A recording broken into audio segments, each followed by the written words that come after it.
Can a seller back out after accepting an offer in New York City? We'll explain when and why it's acceptable for a seller to back out of a real estate deal in New York City in the following video. I'm Nick at Hauseit. Visit our website, Hauseit.com, to learn about ways to save money when buying or selling real estate here in New York City. So let's get started.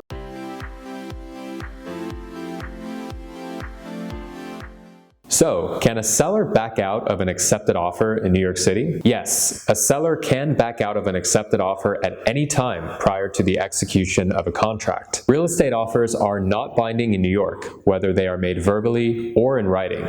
It is very common in New York City for sellers to back out after accepting an offer simply because they received a higher offer from a different buyer. In fact, a seller can back out of an accepted offer even if they've just concluded a more formal best and final offer selection process and notified the winning bidder. In other cases, a seller may simply change her or his mind and decide not to sell, even after an offer has been accepted. Can a seller back out after an inspection in New York? Yes, a seller can back out after an inspection.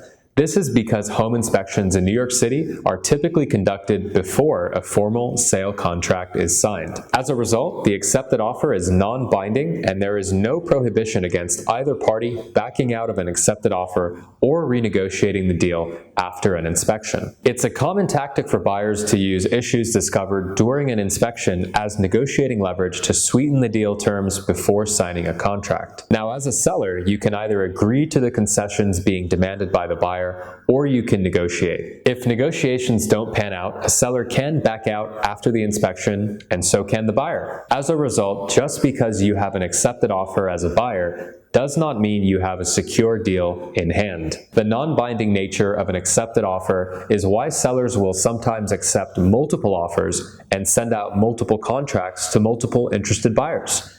By doing this, a seller maximizes the likelihood that at least one buyer will actually proceed with the purchase. Furthermore, as a seller, telling buyers that you've sent out multiple contracts may motivate buyers to complete the due diligence and contract negotiation in a more timely manner. Can a seller back out of a home sale before closing in New York City? So it's very difficult for a seller to back out of a home sale before closing, assuming that they've already countersigned the sale contract. If a seller arbitrarily backs out of a home sale before closing, they risk being sued by the buyer for damages. Now, damages can include time wasted, money spent, and lost opportunities to purchase other properties. Or a buyer may even claim that during the time they lost by being in contract on your property, the market has risen, so now they have to pay more money to buy an alternate home. As a result, the only way a seller can back out of a home sale before closing is if one of the buyer's contract contingencies are met and the buyer decides to walk away from the deal as a result. For example, perhaps the co-op board rejects the buyer in what's known as a board turndown.